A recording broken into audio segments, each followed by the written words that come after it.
in some additional seats for some elected officials.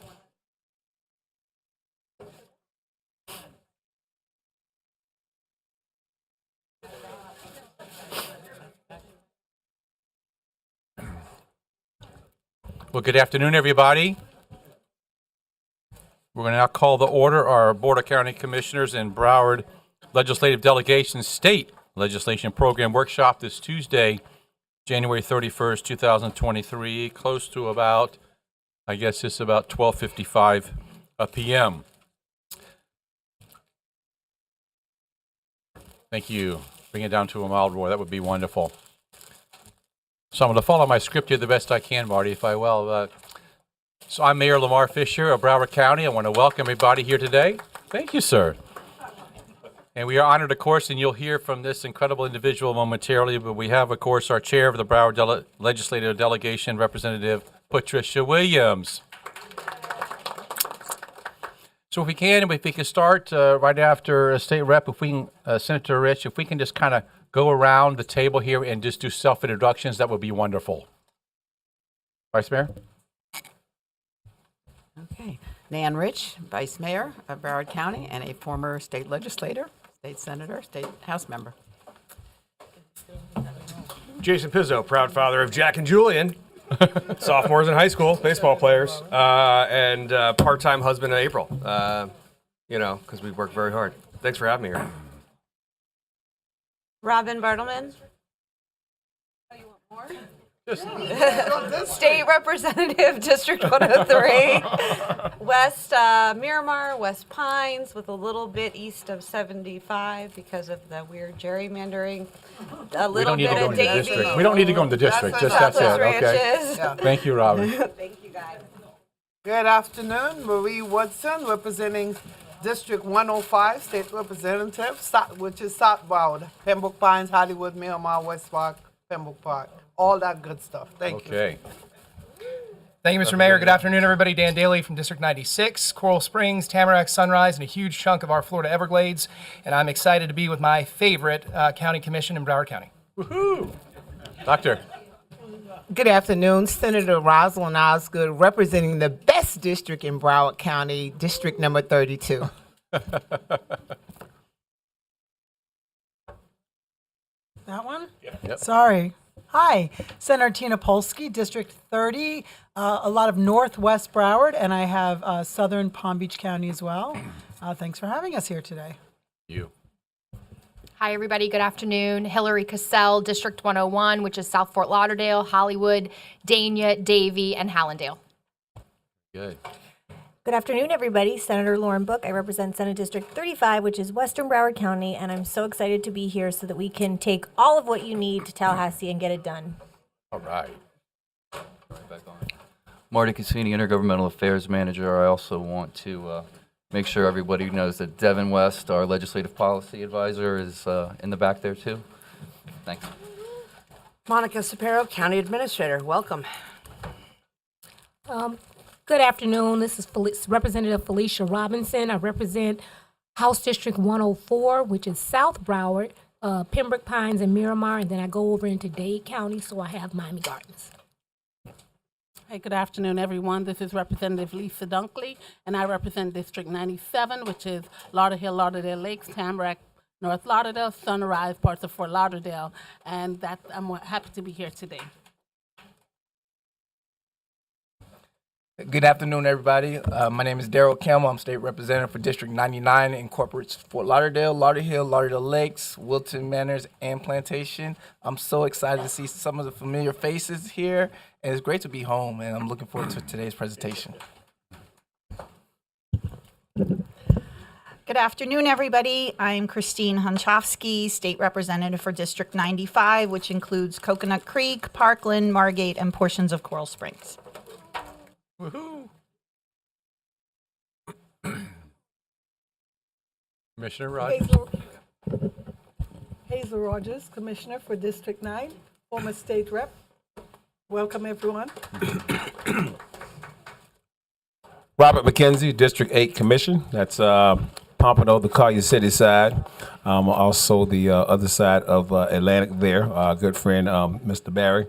And Tamarack, North Lauderdale, Oakland Park, City of Fort Lauderdale, and Lauderhill, and then the unincorporated four pockets of the five. Good afternoon, everyone. Good to see all the new legislators as well. My name is Beam Furr. I represent District 6, Southeastern Broward. I'm Steve Geller. I was a member of the legislature for 20 years, including being Senate Minority Leader, and I represent District 5, which is kind of south central Broward. You can see it up there. Thank you. Michael Udine, County Commissioner, proudly representing the residents of Parkland, Coral Springs, parts of Tamarack, parts of North Lauderdale, tiny little sliver of Sunrise, and the rest of Broward County. Thank you. All right, thank you, everybody, and thank you for all those in the audience who have joined us today. We so appreciate you. We so appreciate the delegation coming together. Mr. Cassini, thank you so much for putting this together. It's so great to see everybody in one room at one time. This Broward County Commission is so blessed because we have former state officials serving at this capacity now. So a great insight for us, senators and legislators who you've served there. Now you can bring it back, your knowledge and expertise to the Broward County level. So we really appreciate that. And obviously we need to work together for the needs of our residents to foster economic development and to create safer communities and to assure that Broward County is a great place for everyone to live, work, and visit.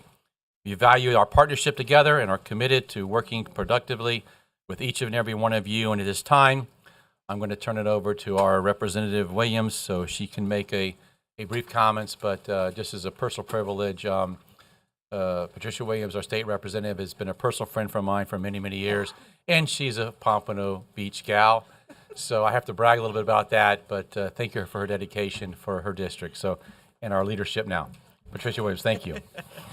Thank you, Mr. Chair. I am Patricia Williams, State Representative for District 98, Deerfield, Pompano, Fort Lauderdale, Lauderdale Lakes, Oakland Park, North Lauderdale, Margate, and Tamarack. Small portions of. It gives me a great pleasure to be sitting here, being the chair for the delegation for Broward.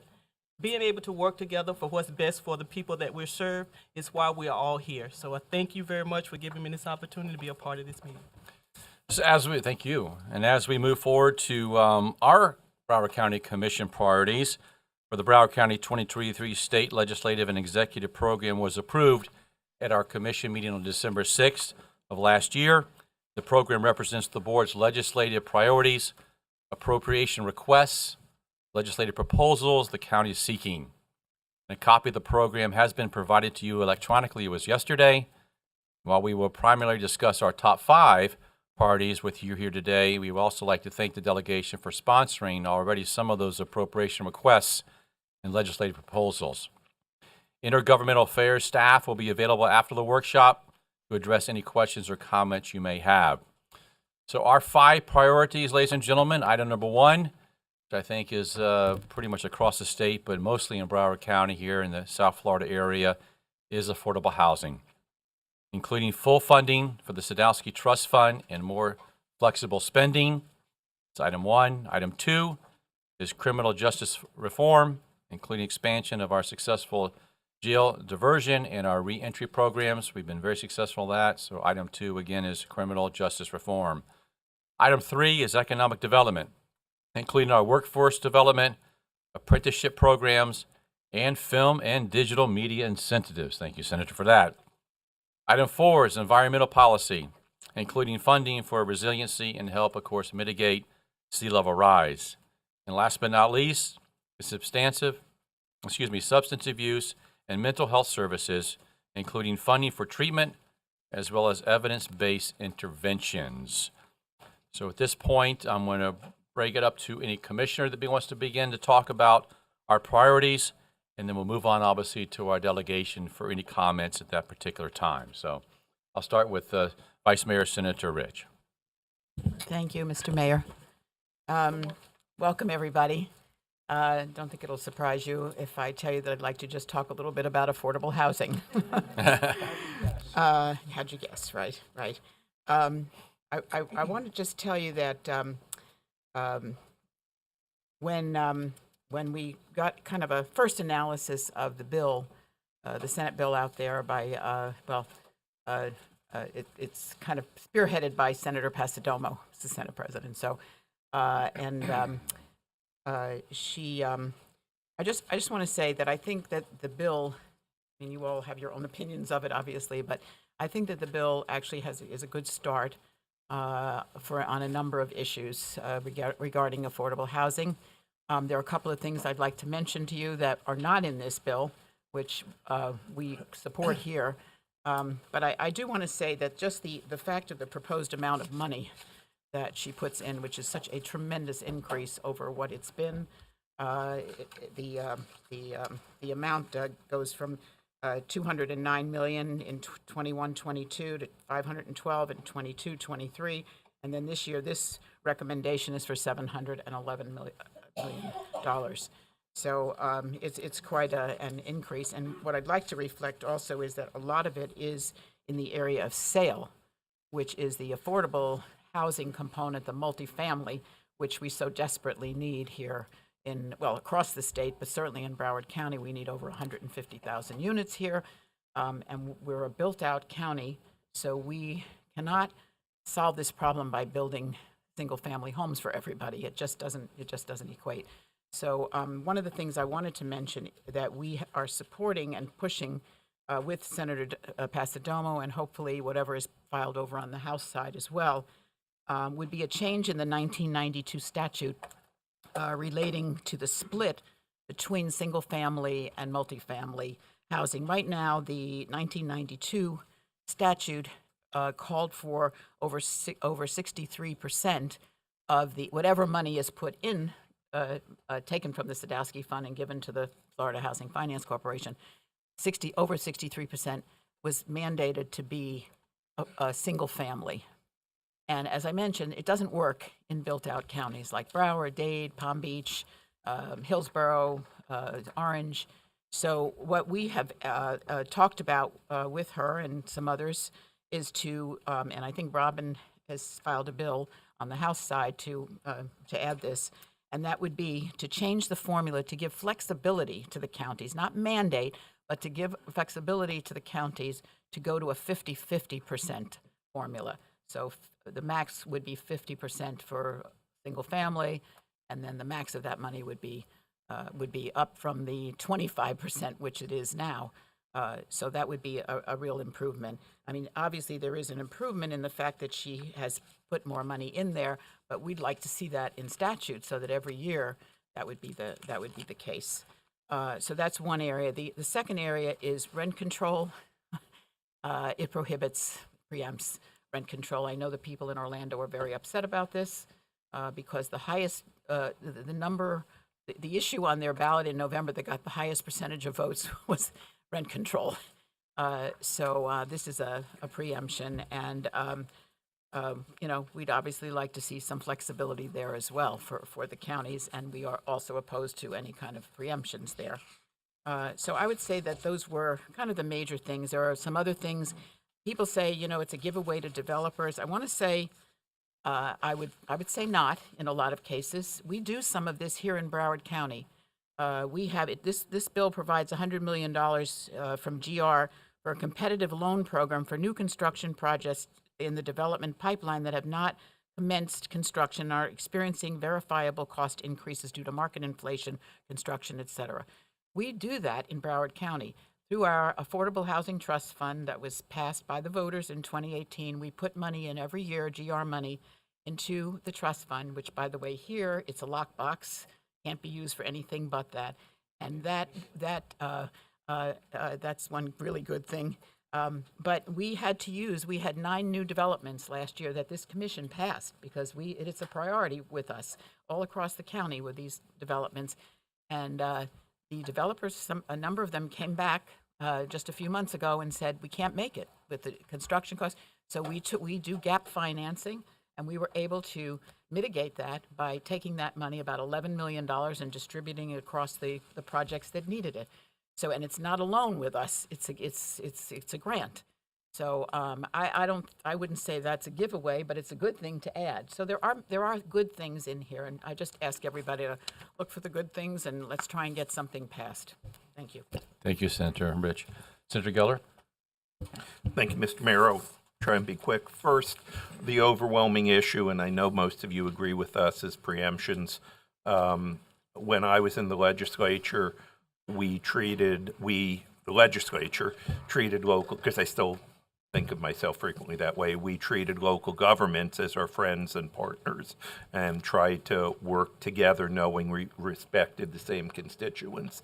That seems to have eroded, and I just find very ironic that the same legislature which keeps telling the federal government, please don't tell us what to do because the local governments know better than the federal government, are now turning around and telling the cities and counties, but we'll tell you what to do because the state level, federal government is too big, local governments are too small, but state is just right, we know everything. So I think we can all disagree on that. Secondly, Sadowski, I was in the legislature when we passed the Sadowski Act. I have discussed this with speakers and Senate presidents over the last number of years. I know it is their position that all dollars should go to the legislature and they should be able to distribute them all the way they want. But I was in the legislature in '92. I can tell you the only reason, I knew Bob Sadowski before he died in his airplane crash. So Bill is his name. Bill Sadowski. I'm sorry, Bill Sadowski. Bill, Bob. I mean, I knew Bill Sadowski. Hey, it's been 20 years. But the fact is that the only reason that passed is because the money went into the trust fund. The realtors and the home builders who probably had the clout to kill it signed off on it because they knew it was in a trust fund that could only go for affordable housing. And for us, if the legislature says, well, that's not what we're going to do, we'll put it wherever we want, then they should give the trust fund money back. To say that we can take what's in a trust fund and use it however we want is just wrong.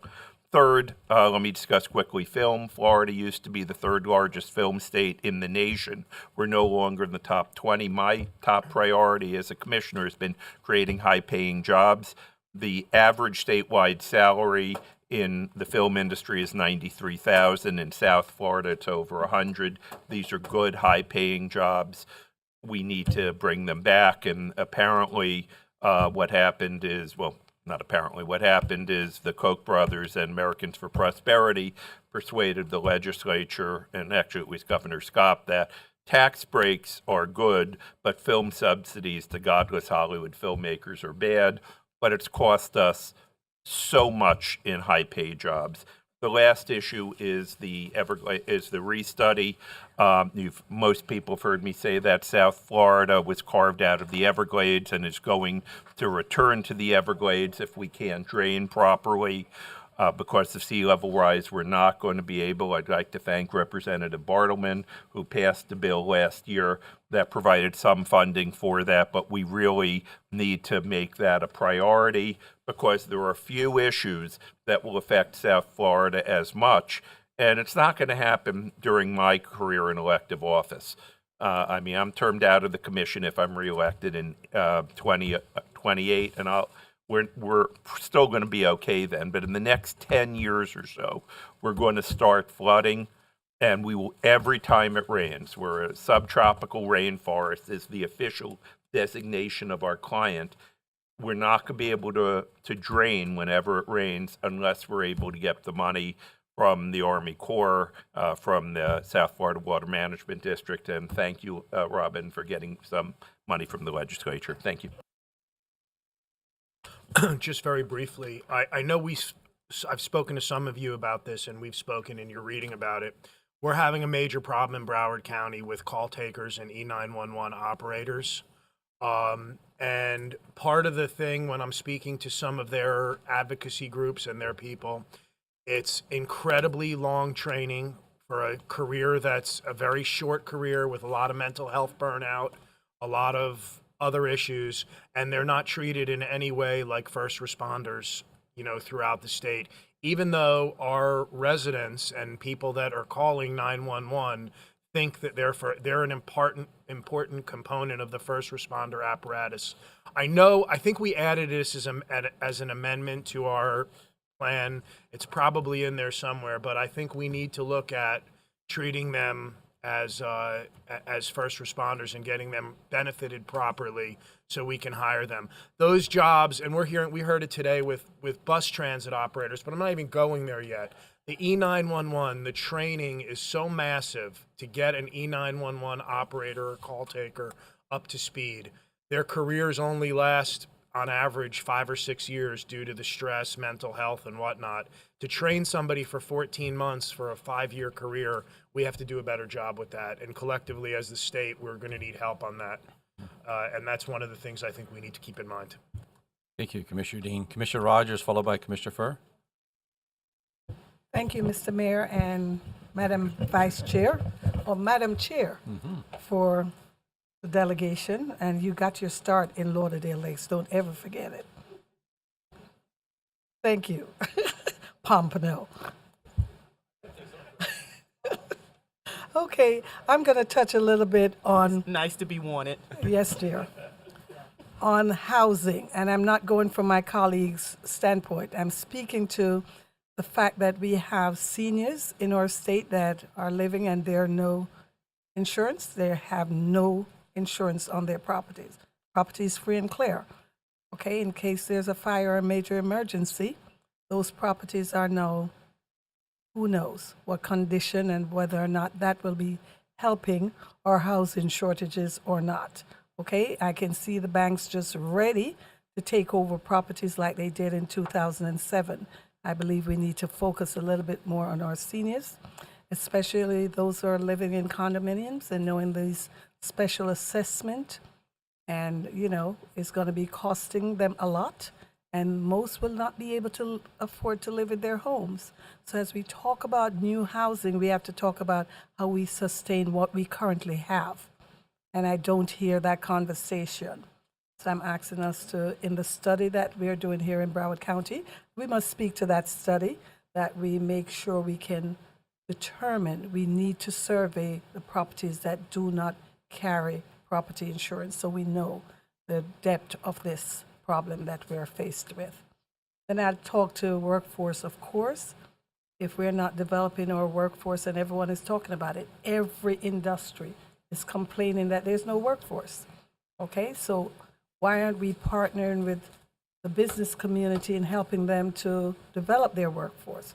I know the colleges are prepared to do the curriculum.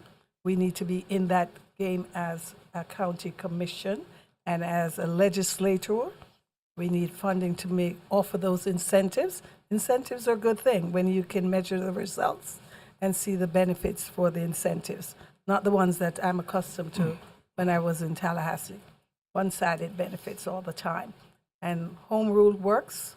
We're closest to the residents. We hear their cry. We are asking the legislators, don't forget that we are closest and we understand the issues more than you do. So I thank you very much for listening.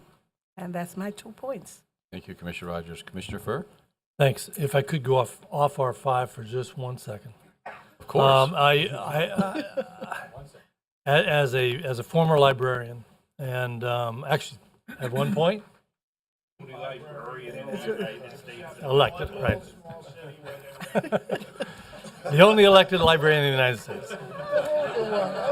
As that, you all are seeing all the stuff that's going on with the banned books and what is being asked of media specialists, teachers, etc. And I know this is where, even though you're in the minority, your voice needs to be heard as loud as it possibly can be heard, because it is going to be, I don't know, it's hard to even imagine what it will do to our entire educational system and anybody coming from this system and what it means for the way people think in our future. So whatever you all can do, just, I look forward to hearing your voices.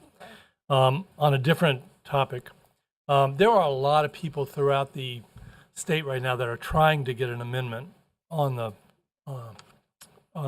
ballot in November, and it's having to do with the right to clean water. It's the right to clean water amendment. You've seen the Invading Seas has put forth their stuff. Sun Sentinel has put forth. You're seeing it throughout. I don't know if any of you all have thought about trying to get that on the ballot. I mean, as a bill, but I think it's worthwhile. And I say that because the legislature has done some very good work over the last couple of years with yes, thank you, Lauren, for passing the Reefs Act and getting the Kristen Jacobs Resilient Reef. Now to get that passed, you were the co-sponsor of that. The one thing that needs at this point, and was Christine. Oh, and Christine, thank you. Yes. And the one thing that needs now is that the FWC and the EPA can't decide on the management. So you've got this incredible reef that has been kind of boxed in with dotted lines and to protect it, but you've got two agencies who can't, and they said they were going to try to work together. And I know that that's not in your purview exactly, but it can be. And so if you can try to talk with I think everybody wants to see them working together, but if you can kind of get the FWC and the EPA talking together, I mean, one's trying to stop pollution, the other's trying to make sure everybody can fish. So you got to try to work it both ways. But those kind of things, and the right to clean water and the septic systems and the biosolids, all those things go together with all that. So it's a big system. So hopefully you all can work toward that. Thank you. Thank you. Commissioner McKenzie. I'm thankful to have this opportunity, and I pray for this minority voice we have up there. And if there's anything we can do collectively, is I think we're going to have to be more sophisticated in our efforts. And I can't tell you what to do. I've never been there and have the luxury you have. But one thing the senator said was local governments understand their needs, and having come home, I'm sure in '92 you didn't have that understanding of local other than communicating with your local officials. And I say that to say that we know what is broken in the cities. Oftentimes it comes down to funding. So we just ask that you do your best, work on both sides of the aisles and get us what you can. But I do want to speak to two issues. The affordable housing, which is one of our priorities, so I agree with our priorities, but I want to make a comment. I do think we're running out of land, but I think if you're running out of land for one thing, you got to be running out of land for another thing.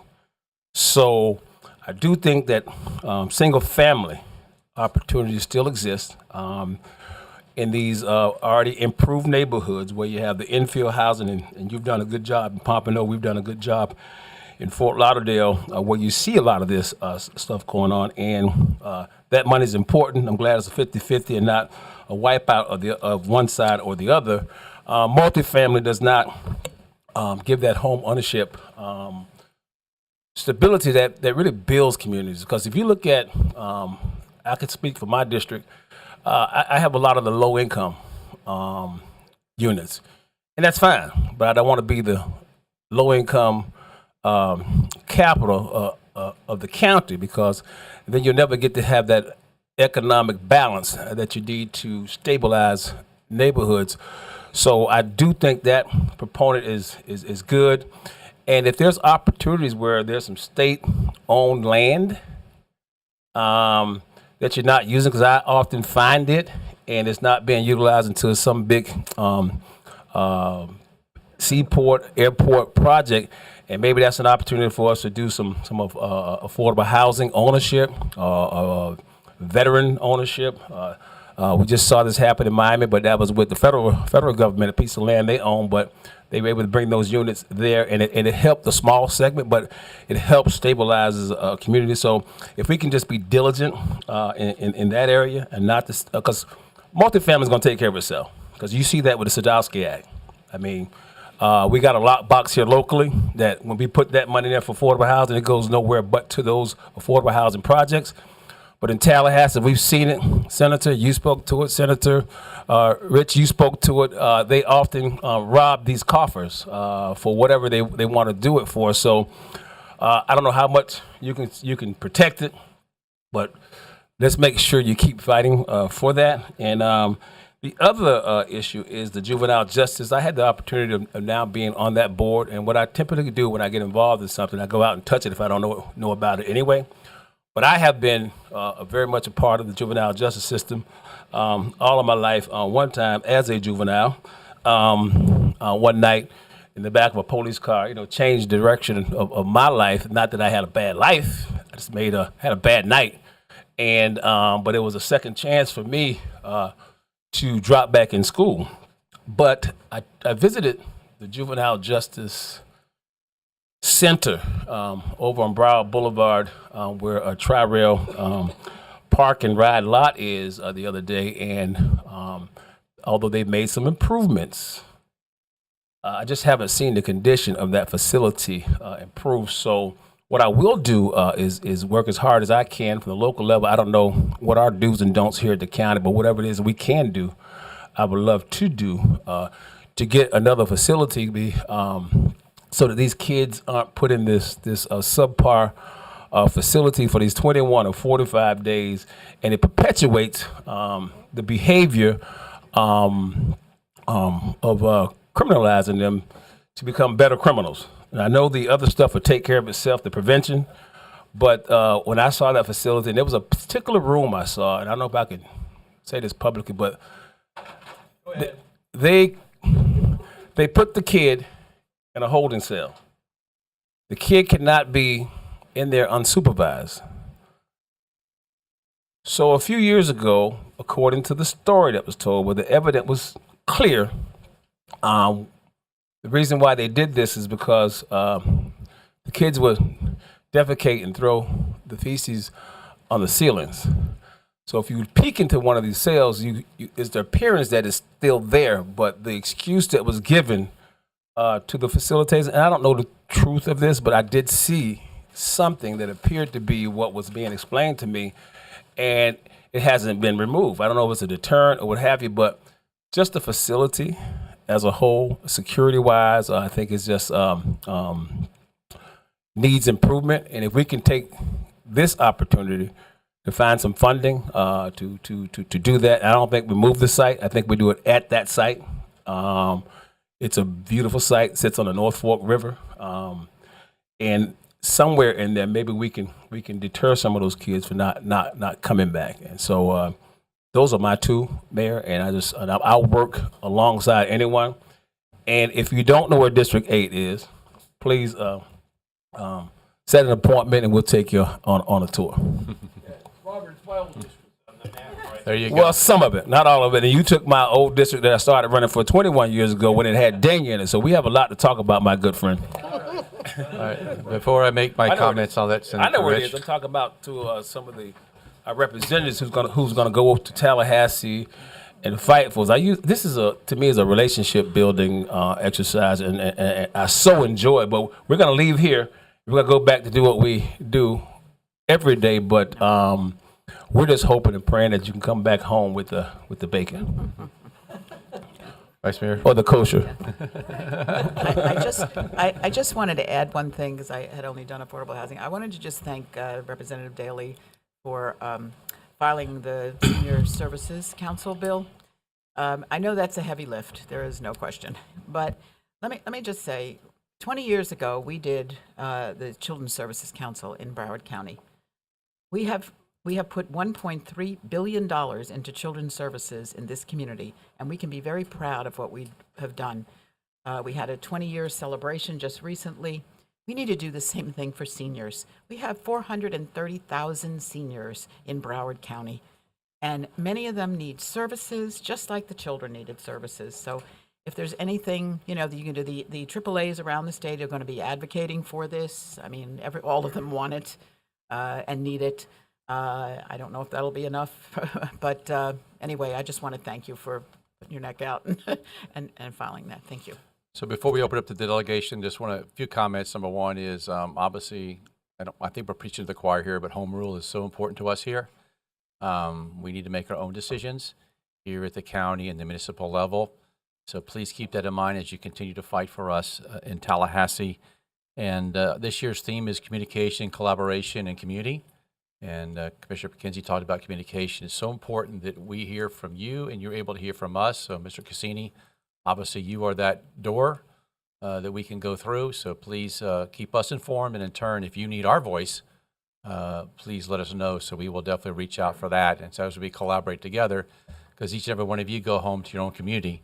And don't forget, of course, and you don't, who you represent is your community as well. So we're so honored again for you to be up there in our voice, and we're so proud of each and every one of you. So we're going to open up the delegation. I'm going to start with Senator Pizzo. I think wanted to have some comments. Thank you, Mr. Mayor and members of the County Commission and Vice Mayor who might stab me with a spoon when I give you my first comment. I firmly and vehemently and strongly, to be candid with everybody so there's no unfair expectations or surprises, I'm completely against rent control. During the pandemic, you saw that you were paying crazy premiums for cars because of the availability in the supply chain. In good times, in blue skies, when there's plenty of supply, prices go down and things are competitive. One of the very first meetings that I had right after I got elected was not a ribbon cutting, was not a big fake check presentation. I went and met with Monica to talk about affordable housing. And I've learned, I think Leader Book will tell you, it's 17 or 18 bills I've had in the past 4 years that have passed because they did not have my name on it. And if you don't have pride of authorship up in Tallahassee, as I'm sure Commissioner Geller and Vice Mayor Rich knows, you can get a lot passed, as well as Hazel. So here's what I mean. A few years ago, we slipped in a single line into HB 7103 that said cities and counties may require affordable housing to be built in new projects. And in doing so, do not have to go out of pocket, but may provide a density bonus to developers to build those affordable or workforce housings on site. The problem is, and I'm a huge proponent of home rule, I get the plaque every year, but I can't tell you that every single one of the 97 elected officials in my 15 cities from my prior district were good actors, or were not willing to take a fee or an impact fee or a payment in lieu of actually demanding and insisting those units be built. So if a developer comes along and pays $10 million for a piece of dirt, and by right with no waivers or variances, a fully conforming application yields 100 units, but you'll give them 20 extra units because if they'll build 10, it's a good deal all day long. And to Commissioner McKenzie's point about the scarcity of land and going horizontal, that's when you go vertical. And you can actually incorporate individuals, and you might have 80-year-old fixed income widows who don't want to leave their community but can remain in there by going vertical and create that sense of community. So I don't want there to be any expectations. We are not a monolithic party or caucus. But I think Leader Book joins me, staunchly against rent control because it doesn't reward risk. And for any vibrant community and viability of a neighborhood, you want people to invest, you want entrepreneurs to open restaurants, barbershops, shoe cobblers, whatever, and they have to assume a bit of risk. That investment of time, the opportunity cost of not taking a safer position, but going ahead and making that investment in your community as an entrepreneur. And in doing so, that comes with a tremendous amount of risk. You would never tell a local successful burger shop of what they can charge for a cheeseburger. You would never tell a barber how much they can charge for a haircut. And if you're not prepared in an awful market, when the pendulum swings and there's a huge downturn, if you're not willing to chip in and compensate and subsidize the same landlords because they can't get the rent that they would like, that covers their mortgage and their insurance and their taxes, then you should be prepared to suggest that you should control pricing at that level. That is the narrative created by the other side, so to speak. That is socialism. And I am completely against it because it doesn't reward risk. That's number one. Number two, as to DJJ issues, I filed a bill the last couple of years. I think it'll get some traction this year. Under Florida Statute 944.23, we have 24-hour access 7 days a week to all prison facilities. We can go to juvenile facilities we're prescribed by a certain amount of time. We don't have access to your county facilities. I would love to have it. I would love to be able to go tour your jails and your juvenile access centers, the JACs. I would love to. But we don't have that permission, and very often you don't exactly have friendly local law enforcement that wants to let you in, or Department of Corrections. So we would like to have that and improve that situation. We can go after this meeting. I would love to. I'll drive. Okay, I'm very serious. There are 67 prisons, and I'll visit 6 prisons in a weekend and fly all over the state to do it. Also, to the point about home rule, closer, bring home the bacon, things that we can work on. An agreement was made with me that if I would concentrate and focus on the 85% that we can agree on, I would get a lot done in Tallahassee. And I've stayed on that. A lot of the things that come back, the headlines, the things that are easy to report, the clickbaiting, They have nothing to do with your residents and our shared collective constituents putting food on the table, getting their kids into the school they want. All of this very loud noise has nothing to do with how many septic tanks you have in Broward that we need to convert over to public sanitary sewer to have a viable neighborhood. About, road improvements, infrastructure, critical, beach erosion, improving commercial districts. None of the stuff that's so loud has anything to do with really improving and helping people out of both multi-generational poverty and entrepreneurs and recognizing that and the viability of neighborhoods. So our caucus under Leader Book is primarily focused on the stuff that we can get done that's not partisan, okay? And as many of you know, I come from a district where I represented, and I was a former homicide prosecutor. I handled the shootings and homicides of children. And I remember Senator Pasadoma, who's now our president, said, if one was uniquely qualified to have to suffer Surfside, better it be you, because I was used to dead bodies. And I'll tell you this, guys. When tragedy occurs, and many of you know this, you don't ask what color they are, what ethnicity they're from, where they're from, what they make, where they live, what political party they are. The things that matter most to all of us don't have political persuasion. We're going to be strategic this year. We're going to push, but we don't in a monolithic, myopic fashion. I just want to be very candid with everybody now so we set expectations. Not all the time do we just subscribe to a checklist that somebody else hands us. Okay? We have to be nimble. We have to engage in situations. And Leader Book and I will go several weekends without seeing our kids or our family because we're up in Tallahassee remaining there to prevent some really bad things happening that hopefully, and I think Senator Rich understands and Geller and Hazel as well, that you trade in exchange for something else not happening. For several years, our teachers have not had a paycheck protection bill or had to suffer that because of things that we worked out behind the scenes when the sausage is made. So I've been loquacious, verbose, and ornamental. I apologize, but I just want to sort of set the stage for we're going to concentrate on the things that matter to everybody, that are less controversial and probably less sexy for headlines, but certainly more of a greater utility to our families and constituents. Thank you, Senator. Continued delegation comments. Anybody? Senator Pook? Thank you so much, Mr. Mayor. And, to that point, we don't like to talk about all of the things that we do, but for example, we've been working with your staff, Pro Tem Pizzo, I know Senator Polsky, Representative Cassell, on fixing the BMAP issue so that we can get you some of those federal dollars to draw down that you don't have access to now so that you can go do fixing the infrastructure and you can, draw down a lot more than what you have just because of some really strange statute pointing over here, looking over there. We want to be engaged. We want to be involved. And to the points that have been made, it's all the way across the board. It's not just the sexy in front of your face, affordable housing issues. It's making sure that we can take care of the Jack, making sure that Broward College gets the money that it needs for the building that they've been trying to build for 20 years. It's making sure that we're drawing down some of those dollars so that we can fix the infrastructure so we don't have crumbling infrastructure. We've done great work, and sometimes you got to go back and fix it, like making sure that FWC and EPA are doing what they need to do so we can honor not just the memory of a wonderful commissioner and state house member, Kristen Jacobs, but because we need to make sure that our reefs are the resource that they are, not just to the environment, but to our economy and what we do here. So we go back, we do the work, we do it in a quiet manner, in a quiet fashion, but bringing things back to Broward County. I know that there are other issues, and I know Commissioner Udine brought up the 911 operator system. I know that there are issues there, and we're going to continue to work through those because we're a resource for you and making sure that you have all of the resources that you need to make Broward County everything that it is, a safe, wonderful, vibrant community. And our job is to make sure that we're doing what we need to do to have it be the preeminent place for people to love, to work, play, and enjoy. So that's what we're here to do. And with that, I would look to some of our Senate members who. Yes, Senator Osgood wants to speak now. Thank you, Senator Book.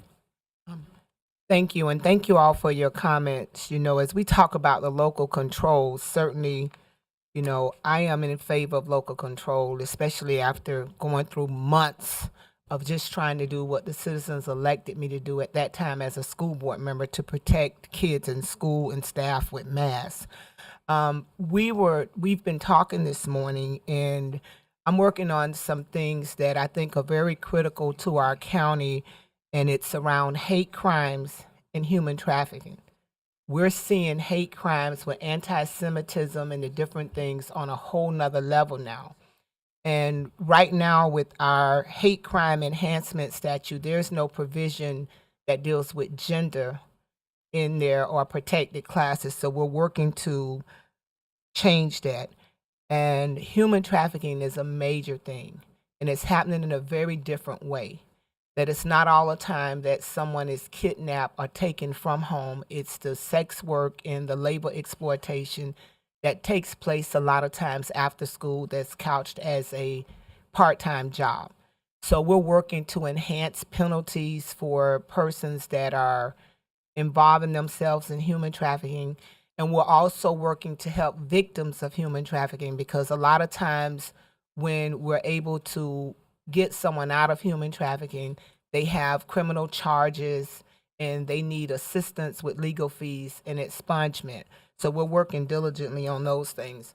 Also, as we talk about housing and making housing available, many returning citizens are struggling to find housing. Sometimes people return, a lot of them, from incarceration, and they really want to do the right thing, get a job, and be a productive member of society, but they struggle with housing because a lot of landlords won't rent to them because of the liability. So we're working with legislation to address that. And as we continue to move forward, I think it is critically important, the issue that Commissioner McKenzie raised, that particular site off of Broward and I-95, it is horrible. He was nice. You can smell the urine from the time you come to the door. There's no bleach or cleaning supplies that can take it and cover it up. And it's unacceptable, no matter what mistakes our children make, to have them living in such conditions. It actually makes all of us slumlords. It's just that bad. So we have to fight and do what we need to do to make sure that there is funding to redo that place in a way that when our children are there for whatever time period, they first have a quality place that they're staying and living in, because they are our property at that time. And we have a responsibility of having them living somewhere that's decent. And right now it's extremely indecent. And, you know, Commissioner McKenzie is willing to give tours. Go see it. It's not an exaggeration. I think that he was really nice in his comments. It is a horrible, horrible place. It's not a place that any of us would want our kids in for even one day. And when kids make mistakes, we can't punish them in a way by putting them in such deplorable living conditions. So we will continue to fight for this wonderful county and work together to do the things that we need to do so that Broward County is a better place to work, live, and play. And being you talked about those books that are being banned, I'm going to talk to you after, because I just got this crazy idea that maybe we can get Scholastics and those other entities to give us those books. I have a bunch of pastors that wouldn't mind teaching and having camps in the evening and weekends in the summer at their churches to make sure that our children can read books like Maya Angelou, Why the Caged Bird Sing. I can tell you it's very offensive to people that look like me, what's happening right now with this whole attack on people that look like me, from books being banned to AP courses. And it's just ridiculous and it's unacceptable. So thank you for those comments. Thank you, Senator. Senator Pulaski? Thank you. Good afternoon, everyone. There's a huge elephant in the state that we haven't talked about today, which is the proposal to make permitless, untrained, concealed carry weapons available to anyone. No background check, no training. And I think this county, of all the counties in the state, know how dangerous it is, that more guns does not make us safer. And representing Parkland certainly, gives me a perspective that I am going to, continue to fight as hard as I can in Tallahassee against this bill. I know, in the Senate that we're 12 out of 40, but we have loud voices and we're going to do everything we can. I can't imagine anyone thinks more guns make us safer. And so, yesterday was a rough day when they announced this, and it's truly sickening that this is a direction that our state is headed in. So there are plenty of bills from many of our members on safe, reasonable gun reform that would keep us actually safer. But unfortunately, those bills do not get heard. But we will continue to fight and propose them. I do want to talk about a couple of bills that I'm working on with members here that are important to the county and have a decent chance of passing. So the first one is SB 164, which is the fentanyl testing strip bill I'm working on with Rep. Hunchofsky. I would love everyone to co-sponsor these bills. We need to decriminalize fentanyl test strips so that people are going to be using these drugs, and we don't want them to die. We don't want these people to die from them, from the tiniest microscopic amount of fentanyl. It passed the Senate last year. It didn't pass the House. So we have a good chance of getting it through this year. So that's an important bill that I think will help truly save lives. We have the support of doctors and state attorneys and working on, and some of the sheriffs as well. So I think it's a really important bill that, I would love for the county to be able to support us on. The other one I just wanted to mention among, the many bills that I have and many of us have is SB 184 with Rep. Woodson. This is supported by our favorite property appraiser, and it makes the homestead exemption for first responders applicable to federal law enforcement as well, because that is just a loophole in that statute. So I think that those have a good chance, and I think they'll help our constituents. And just wanted to mention a few of those. I'm sure my other colleagues have a lot more to add to important bills that we should be watching. But I look forward to working with you all throughout the session, and our doors, our phones, our texts are always open for your support and help. And we can't do it without help from all of you. So thank you so much. Thank you. Further discussion? State Rep. Campbell? Thank you. I agree with a lot of the sentiments that has been given here today on what our focus is and what the county's focus is. I think all our ideals align in the most cases. One of the things that I am focused on is I have a bill right now that is being put through focused on sickle cell.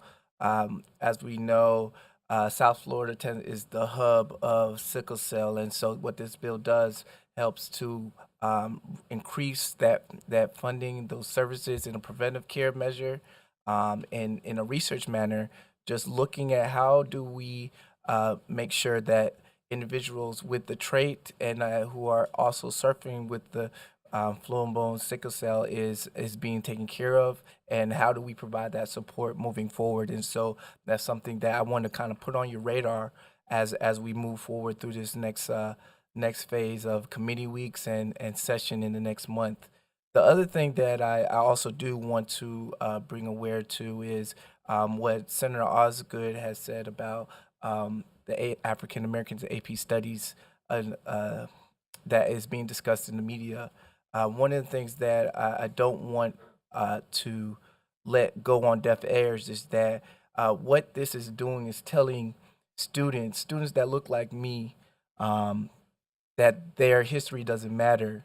And so while we are being your voice up in Tallahassee, I'm asking that the commission help to continue be an active voice in figuring out ways to fight back on these issues, and working with us state legislators in keeping the conversation going and figuring out ways how do we continue to let folks know about their history. All history matters, and so we need to figure out a way that we keep this conversation going and keep some actionable steps after that, and not just holding rallies. That's only one step of the process, but the other part is having actionable steps behind that. And so I'm asking for your effort. I will be working with my representatives and my colleagues, my senators, and I will be reaching out to your staff on as far as what that looks like and how do we continue to push that message. And the last and not least is definitely DGJ. I've had debates on the floor with other representatives across the aisle who have said that their detention centers are a lot much better. They're getting all services, and so I've challenged them, and I plan to be in those areas visiting their juvenile detention centers while bringing them here. And so I'm setting that up and working with Commissioner McKenzie, and doing so is going to be something that I reach out to you about as well. But setting that out and bringing these folks down so they can see the services, the everything that our kids are dealing with. Right now, we passed a bill that makes these students or make these kids stay longer in the detention centers. And so, we want to make sure that while they are they're receiving education, they're receiving all the service and all the care that we can give them, because these kids are going to come back into our society, and we want them to come back into our society at a top-notch level, and we don't want them to lose step on that education. So I thank you, and I'm looking forward to working with you. Thank you, Representative. Further discussion from the delegation. Anybody else? Further discussion, Mr. Chair. Okay. So I'm going to have you, Madam Chair, wrap up, okay? I just want to go over, I didn't know if you could put a plan to mitigate the effects of the occupational licensing program, Senate Bill 735 that passed. There is a glitch bill that's going to go through. I know who's filing it, but literally people in our community, small business owners, they're going out of business because they can't obtain a license. So is there anything that can be done to mitigate that right now until this glitch bill is signed into law? And Mr. Cassini? We're aware, and we've been having conversations relating to extending that date at least in the meantime. But it has caused some operational changes that we've had to do within. I know that many of you have received calls about the inability to get permits for certain types of licenses. But we are having the same problems as well as other counties we're in constant dialogue with. So we're happy to. okay, that's one of the number one things for people in my community besides the insurance and the affordable housing, which is of course the priority, but they're about to, like, something as simple as striping parking lots. They cannot get their license to do, so they cannot maintain their business. So whatever you can do. Is everyone familiar with Senate Bill 735? Okay, good. Yes. All right. And then I just wanted to echo everybody's concerns. I've been to the... Can you go back a second, Mayor, if I may? Just, can you get a clarification? Because occupational means one thing and a license means another, to put stripes on the ground. Well, you listed it as local occupational license. Do you want to explain it? Yeah. Go ahead. So I know what it is, but I don't think the public is aware of what you're communicating from a bill perspective. So if I am a carpenter and I've been issued a Broward County carpenter's license for the last 30 years, I can no longer operate under the carpenter's license. I have to be a GC now, is my understanding of it, not a occupational license, I was which just is. referring to page 14. I know, I'm not trying to call you. I'm trying to educate. One at a time. One at a time. Which I had the floor for my good friend Robin. But I wanted to just clarify what you were talking about so we can get a better understanding. So I know Marty knows, so we can deal with this, because it's a grave concern, not just in one community, but in the state of Florida, from what I understand. So if we can work collectively again to just clear this up, if we're talking about the same thing. Okay, very good. Hold on. Representative Bartleby, you still have the floor.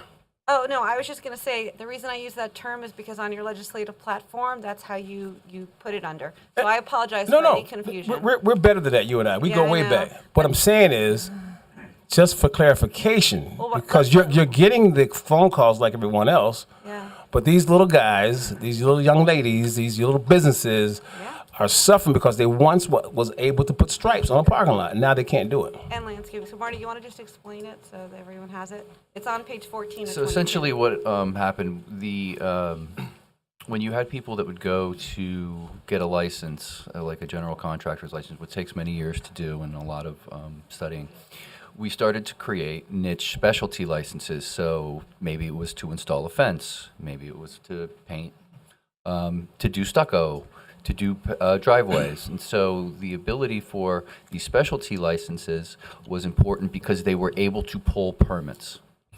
Now that these specialty licenses have to be nested under a general contractor, they cannot pull permits. So they can still go and you can contract privately for some of these services, but they can't go to the school board, they can't come to the county to pull permits in order to do those jobs. Thank you for the clarification. Thank you. Thank you. All righty. And then the second thing I wanted to touch on was I wanted to support everyone here who spoke about the detention center. I've been there as well for a number of years. It definitely needs to be fixed. I want to talk also the plumbing. There is a huge issue with the plumbing. So the kids, the cells for people who haven't been there, they're glass enclosures, and the plumbing just gets backed up all the time. And literally, I've been out there and walked through sewer water to get to the classrooms, which are in the portables in the back. So this has to be a priority for every single one of us. And I wanted to mention that we did file Kid Care again, and I'm hoping that everyone on the commission will help support that. It's supported by the United Way and many of the business chambers. It increases the eligibility level to 300%, creating a real path to fiscal prosperity for our Alice families here in Broward County, because it helps them navigate the cliff. Their proportional share to the program increases as their salary increases. So that will help every working family in Broward County. So I know that Commissioner Rich has been a champion on this issue, or when she was a Senator Rich, for many years, and helped create the Kid Care. So this will be a step in the right direction. So thank you all very much for everything you do. And I always support local control as a former city commissioner. So don't worry about that. Okay. Thank you so much. Madam Chair, want to make some comments? Thank you, Mr. Chair. And I just want, looking around the room, I want the representatives and senators that goes back and forth with me to Tallahassee to let you know how proud I am of you. We are few in numbers, but we are big when it comes to our voices on the floor. For an example, when we took on the bill of the insurance, we had one person around here just took over the floor. She was outstanding, and she made it be known that she knew her stuff. To Rep. Christina, that mental health piece, she's outstanding, and she really speaks up for Broward County. When it comes to education, we have a VP principal, which stands on the floor and let it be known that she's there for Broward County. When I look around the room and I can see Rep. Woodson for Department of Children, Families, and Seniors, we are few in numbers, but I'm happy to say I'm proud to know that you're standing on the floor with me to fight for Broward County. Mr. Chair, that's my wrap up, and I want to say thank you. Senator Geller, do you have a quick comment before we end here? Yes, Mr. Chair, two things. Number one, we were referring to Senator Rich, myself, and Representative Rogers. We left out, although we just left out Tim Ryan, who also served in the legislature for 8 years, and who just walked out. And secondly, Senator Pizzo. I said Representative Rogers. Okay, and Senator Pizzo, welcome to Broward. You've got some great constituents. I represented most of them in my Senate district when I was there. Just want to say, as far as I know, other than the general view on preemptions, the Broward County Commission has not taken any position on rent control. I don't know if anything on rent control would pass through the county commission, but we have not adopted that position. Just wanted to make sure you knew that. All right, thank you so much. Ms. Superior, do you have any further comments?